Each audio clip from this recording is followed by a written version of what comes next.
things that I mentioned recently is that I've become greatly concerned about so-called independent media or YouTube media becoming too much like corporate media. And that cannot be further from the truth when it comes to Midas Touch. Recently, there was a video made by Current Affairs, Nathan Robinson. He is sounding an alarm about something that Midas Touch, the podcast, is doing that should be a red flag to all of you, and regardless of who you voted for. Okay, let's make that very clear. Regardless of if you voted for Kamala, Trump, Jill Stein, etc., or you stayed at home, because it's showing a pattern of something that I've been noticing as well, and that is audience capture. Let's get into this clip here from Nathan Robinson. And I want you guys to see this, and I want to get your insight about this as well. Midas Touch podcast, by the way, they have passed Joe Rogan. They are at the top now. After Donald Trump won, there has been a shift in growth for podcasts in the political space. Listen to this. The Midas Touch political podcast has rapidly become the most successful in the United States. Downloads and views of Midas Touch on platforms including YouTube, Spotify, Apple, they more than doubled over the past month to 115 million, which is more than twice what Joe Rogan had during the same period. Midas Touch is run by three brothers, Ben, Brett, and Jordy Mycelis. Ben, a lawyer, got his start interning for Sean Diddy Combs at Bad Boy Records before working in the offices of Hillary Clinton and representing. Oh boy, that's a tough one. I just had to mention that here. That is a doozy. So he's showing you what I appreciate what Nathan Robinson is doing here is that he's showing you the background so that you can understand where they come from, what they represented, and what their goal is here with this particular podcast. One of the brothers here, this is really interesting. Representative Colin Kaepernick interned for Diddy and Hillary Clinton. So obviously they are not in the camp of let's support politicians that advocate for universal policies. They're not in the camp of, we got to get the billionaires out, that type of thing. That's not their style. They're very much status quo liberals. That's basically what this is. Steve Israel. Brett is a producer and editor who previously worked at the Ellen DeGeneres Show, while Jordy was an advertising executive before joining his brothers. Now, the show offers itself as an alternative to the right-leaning manosphere epitomized by Joe Rogan. Its Substack has more than 500,000 subscribers, some 40,000 of whom pay at least $8 a month to get ad-free and exclusive content, meaning the project makes over $320,000 per month from Substack alone. From Substack alone. So that doesn't include the YouTube. Now we're getting into the YouTube space. Analytics website Social Blade concludes their YouTube channel earns millions of dollars per year from ads. And as a result of dethroning Joe Rogan, Midas Touch has been receiving a lot of favorable press recently. Yep. The New York Times reports they are fast becoming power brokers in Democratic politics, and that party faithful hope they're finally replicating the influential media ecosystem Republicans have built over the past decade. They have 12 full-time employees and 30 regular contributors, including the former Trump fixer Michael Cohen and former Trump associate Lev Parnas. Now, you don't get to this level unless you have a lot of money, but if you're coming from the circles that they're coming from, this says a lot, right? Like they already have number one thing, which is access because of the people that they worked for or they interned for. They already have access. That's the hardest thing I would say in the media space, the YouTube media space, especially when no one knows you, is access. How to get people to come on for interviews. I can tell you the first year I started the show, it was very, very difficult. And I started out by interviewing activists, some of the local politicians, people that were running for office. I started out that way, but it took time before I was able to get access to said journalists, et cetera. Like it didn't happen overnight. And I think people need to understand that. But when you look at Midas Touch, it is important that you know where they come from so that you can understand why they were able to grow in such a way that others were not, right? But my main concern is not about the growth. My main concern is about the message that they're sending with their show, which Nathan is going to get into as well. Now, Midas Touch are liberal, they're democratic, and they're critical of Donald Trump. Actually, that's something of an understatement because Midas Touch content, if you've seen it, is almost solely devoted to criticizing Donald Trump, sometimes Elon Musk. Now, as of this recording, in the last 7 days, out of 108 videos on the Midas Touch YouTube channel, exactly 5 are not about Trump. One is about... Let's go back just a little bit. I didn't mean to cut him off there, but...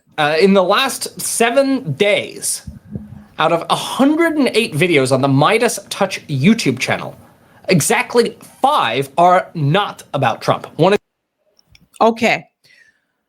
This is their channel. So Nathan is showing you these videos. By the way, Nathan is, he's critical of the Democratic Party. He's also very critical of Donald Trump, right? So this isn't someone who is not critical of both sides. He's critical of both sides.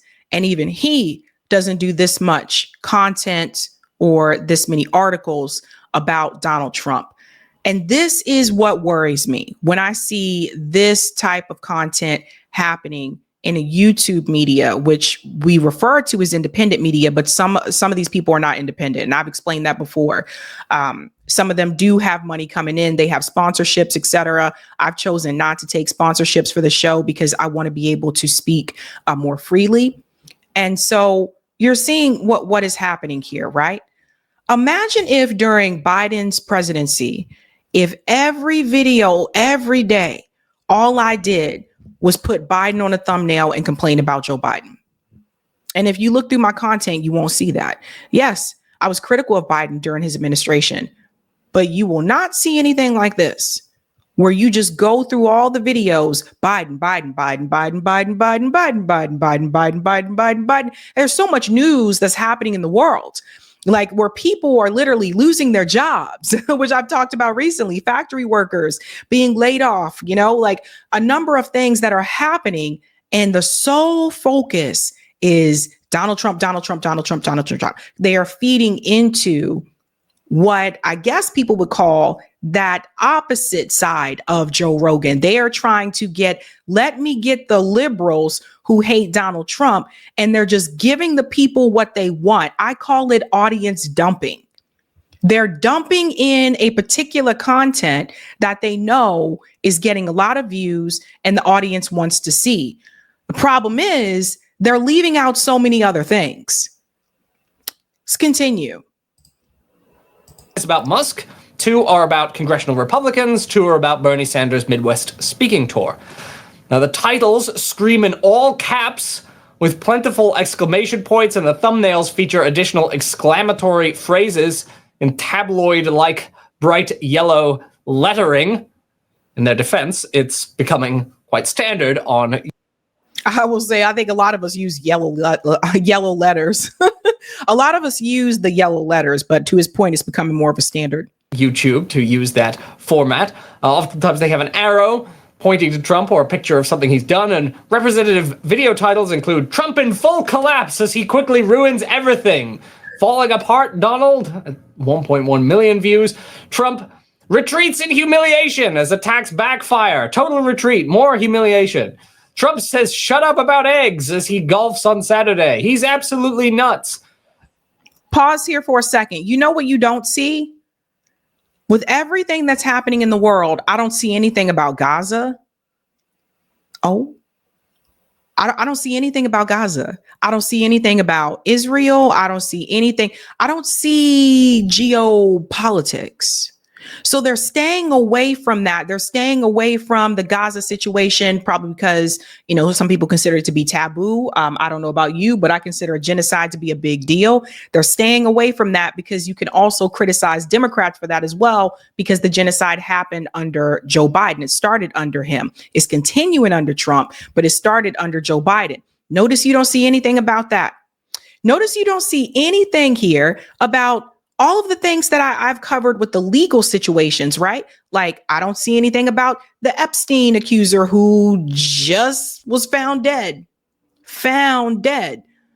Don't see that, right? I don't see anything about Diddy. Oh, that's probably because one of them interned for Diddy. Follow the dots, ladies and gentlemen. They're not really focusing much on corruption. It's just, let's just go after Trump. Rah, rah, get him, get him, get him. And that's it. I said this again. If I did this, if I had these videos under Biden's administration and it was just nothing but Biden stuff, me just totally Biden, I would expect you to have issue with what I was doing as well, because it's audience dumping. That's really what this is. It also misleads the viewers, and it makes them think that everything that's wrong is solely because of Donald Trump and not solely because of the billionaire class, not solely because of the elites, not solely because of the military industrial complex, because of Wall Street. They're not leading you up the ladder so that you can see the real threat exists at the top. Now, I criticize Donald Trump on this show as well, but you don't see me doing a video like all these different videos, Trump, every day, yada, yada, yada, because it gives the audience the impression that it's solely this person and only this person alone. And it's not. Lobbyists, lobby interest groups, AIPAC, Blue Cross Blue Shield, all these different companies that lobby and control politicians in Congress. That is a big part. And I would say most of the problem, the corporate money and electoral politics, but they're not going to criticize that because they're supposed to be the liberal version of Joe Rogan. And what they're trying to get you to do is just say all the problems that you're seeing that's happening right now is just because of Donald Trump. That's dangerous because you're leading people down. I think shit creek. Like seriously. Because and that's what people will walk away with. They'll say all these things are happening only because of Donald Trump.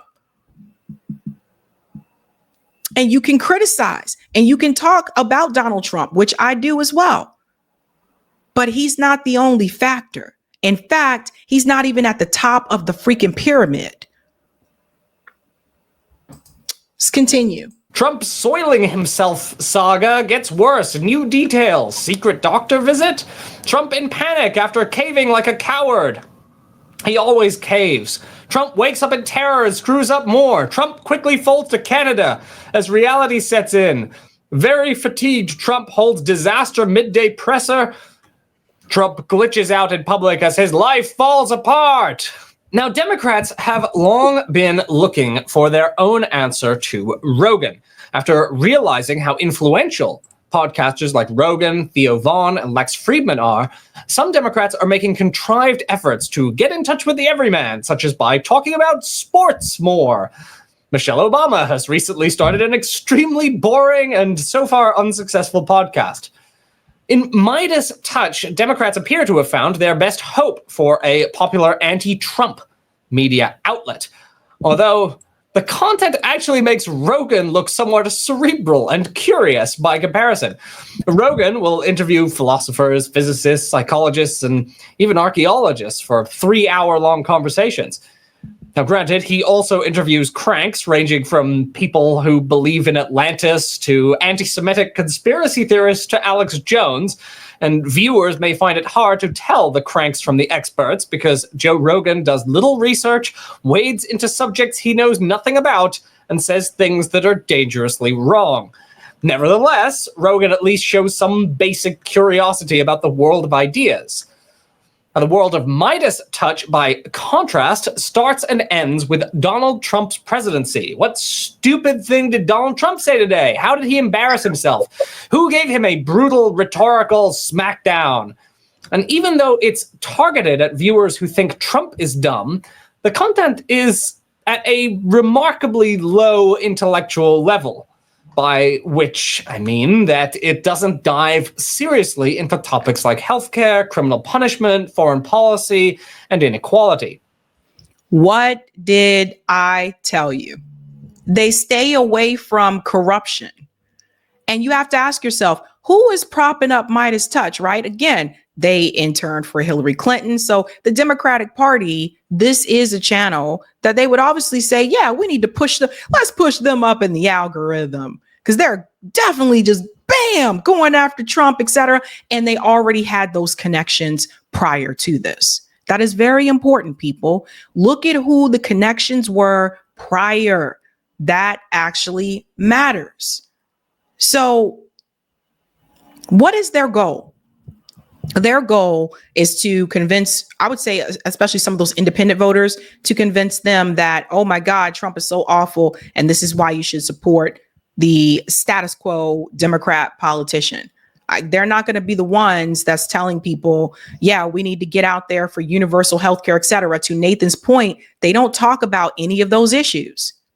And it gives people the impression that all the problems that you see right now are solely because of one person. And while there's many things that you can criticize Donald Trump for, we cannot sit here and pretend like some of these problems didn't exist prior and haven't existed for years. The healthcare system in this country has been an issue and a problem for years. That didn't start under Donald Trump or anything like that. That's why they don't talk about it. The Israel-Gaza situation was a problem before Donald Trump. The genocide started before Donald Trump. That's why they don't talk about it. You don't see them talking about AIPAC, which is controlling a lot of politicians in Congress. You don't see them talking about the ADL and how they went after said politicians and had them basically lose their seat. You don't hear them talking about that. You see them avoid corruption. You see them avoid talking about capitalism. And you see them avoid talking about the everyday average working person. That should tell you everything. As long as you can convince your audience that the problem is just one person, why would they think that billionaires being at the top is an issue? Why would they think that it's the real problem here is that you have all these people that are at the bottom and the small group of people at the top with concentrated amount of wealth? Why would they think that? Why would they even look into that? Why would they look into systemic issues? Why would they look into where funding comes from? Why would they say, oh, why is this politician doing this thing in the Democratic Party and you're a part of the Democratic? Why would they do that? Why would they do that when Midas Touch has convinced them that Donald Trump is the sole problem and the only problem? It's basically like the National Enquirer for Trump haters. The Midas Touch is also constantly offering Democratic viewers reassurance that Trump is imploding. It's all unraveling, spinning out of control, Fox is panicking. Donald Trump's speech in Atlanta, Georgia on Saturday was a total disaster. This speech was an utter disaster. You see the crowd clearing out early. Donald Trump continued to glitch and continued to glitch like this. Here's an example. Let's play it. Donald Trump apparently soiling himself, or at least releasing gas in a very uncomfortable way. Indeed, Ben Meiselas himself says the channel is providing a comforting place. In doing so, they might be offering a false sense of security. Note that many of the podcast's videos on Trump's implosions and humiliations were actually published before he defeated Kamala Harris in November, such as, wow, Trump crumbles during disastrous Arizona speech. Trump humiliated in Michigan as real crowd is exposed. Trump makes catastrophic move in Sunday panic attack. All of those videos have millions of views. But today, after all this catastrophe for Trump, the right controls all three branches of government. All three branches of government, and that points to something else, which is misleading the viewers. So those videos that existed prior to Donald Trump's win, I would say people who are watching Midas Touch were probably misled into thinking that there was no way in hell this guy was going to win the presidential election again. But some of us with smaller platforms predicted not only that Donald Trump would win, but that he would win every swing state. I was one of those people. I predicted that and I was correct. And the reason why I was able to make that prediction is because, unlike Midas Touch, I'm not in those elite circles. I'm not in a Hillary Clinton circle, or I didn't intern for Hillary. I didn't intern for Diddy. Like, I'm not in those circles. I'm not a part of Dem establishment. Hell, I'm not even invited to an event that the Democrats or the Republicans are putting on. I'm not in those circles, right? I talk to the people. I talked to the people on the street. I did a number of panels on the show prior to the election. I sounded the alarm early on that Black people were going to be the cause of Kamala Harris to lose, and also Gaza. And it looks like I was correct about that, because she lost the Black vote. Now, she was able to win the Black female vote, but when you combine the Black female vote and the Black male vote, you will see that Kamala's numbers are less than Hillary's, Biden's, and Barack Obama's when it came to the Black vote. There were also the number of people that decided to sit the entire thing out because of Gaza. It was another thing. And I just feel like the reason why so many people were disappointed when Kamala lost is because they were watching people like Midas Touch. The point that I want to make is this. If YouTube media is doing the same thing as corporate media by misleading the viewers and trying to establish audience capture, we're in trouble. We're in trouble because you can't just do it for clicks and views. There are a number of videos on this channel that I feel are my best videos that don't have as many views, but I still talk about those topics. And every now and then I may break through with the algorithm with a breaking news story or something like that that really takes off and does really well. I've been lucky to have a couple of those. But the reality is I don't tailor my content to a said audience. And I think that's what makes this show a little bit different. If you're in one of my live streams, you'll see there are people in the chat who agree on some things and disagree on other things. You'll see that with my audience members, sometimes they agree with me on some things, sometimes they disagree with me on some things. That's great because that's the real world. The real world does not exist in this vacuum that Midas Touch has established. Now, it's their channel. They can do what they want on their channel. I just get concerned when people see this stuff and they think all the problems that we have right now are because of Donald Trump and not because of said elites, the system, Wall Street, the MIC, the billionaires. That worries me because that means that those people really do believe that the Democratic Party is an opposition party, and it's not. And that means that they really do believe that it's all Donald Trump's fault.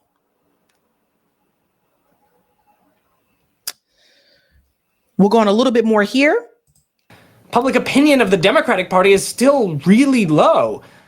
Donald Trump's presidency may yet implode, but his approval rating hasn't cratered so far, and the country's still basically evenly divided on him. Democrats can't rely on the James Carville strategy. Carville said Democrats should roll over and play dead and wait for Trump to destroy himself while doing nothing to build a popular movement. Now, ironically, Midas Touch's Trump obsession creates a kind of dependence on him. You might recall that television executive Les Moonves infamously said in 2016, "It may not be good for America," referring to Trump's campaign, "but it's damn good for CBS." Even as Midas Touch covers how horrible Trump's presidency is, there's a perverse incentive at work here, which is that the podcast depends on the right to continue doing a series of horrific things in power in order to keep the outraged headlines flowing. That part there, I think, is very important. Shout out to Nathan for that one, because that's the thing. You've now developed this platform where it's just all Trump, Trump, Trump, Trump, Trump, to Trump, Trump, Trump, Trump, Trump, to Trump, Trump, to Trump. It's just all that. When Donald Trump is not in office, which at one point one day will be the case, then what? Then what? I think what people will see about my show is that there's some topics that they may gravitate towards. There's others they may be like, oh, that's not really number one on my list. Not really as much I would like to listen to. But I think that people can say with this particular show is that I don't have said content on this channel. Like, there's different things. I do deep dives. I cover the news. I do interviews. I complain about Trump. I complain about Kamala. I complain about Biden. I complain about, Fox News hosts. I complain about CNN hosts. I complain about different things, and I criticize both parties. I'm not expecting everyone to be like me. I'm not expecting everyone to do what I do. And I'm not perfect, and I'm still trying to find ways that I can improve as well. But when I see that people are just dumping out content about said person, regardless if it's Trump or Biden, over and over and over and over and over again, it's disturbing because I know that one or two things are happening, or both. Number one, the Democratic Party is really somewhere financially in the mix, whether it's through an influencer company or whatever. We covered that before. They have different ways of paying for things.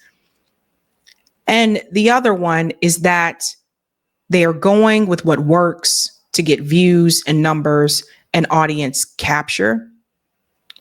And it could be both. This is now the number one podcast. Now, I don't expect this show, Sabby's podcast, to be number one podcast. I do not expect that to happen. And I'm totally cool with that. But if now that that's the number one podcast and they're getting the most views, this means that most people are taking in what they're putting out and they're totally missing the plot about the system that we have in place in this country. They're totally missing the plot about Israel. They're totally missing the plot about the lobby interest groups. They're missing the plot about universal policies, the fact that we have real issues in this country that existed prior to Donald Trump and still exist today. And the number one podcast isn't even touching it. They're not even touching it. That worries me. Shout out to Nathan Robinson for this. You can find the rest of this conversation as well as the article. You can find the article at Current Affairs magazine, but you can find the rest of this conversation on the Current Affairs YouTube channel called Midas Touch Turns Democrats' Minds to Slop. And I agree. And again, Nathan Robinson, last I remember, is a Democrat, or I don't know if he still is, but I know he supported the Democratic Party, but he supported more progressive policies like Bernie, et cetera. But I think it means a lot that Nathan said this. I mean, it really does need to be said. And I've seen it happen on both sides, right? Like content dumping for the sake of audience capture. Yeah, it gets you views and numbers, but it's really not good for the audience because they're being misled that all of this is because of one person and not the bigger picture that they should also look at. So it's crazy, man. I continue to tell people Trump won't always be around. Donald Trump will not always be around. Who are they going to blame then? Hey guys, this was a Sabby clip. If you like what you saw, hit that like button and subscribe.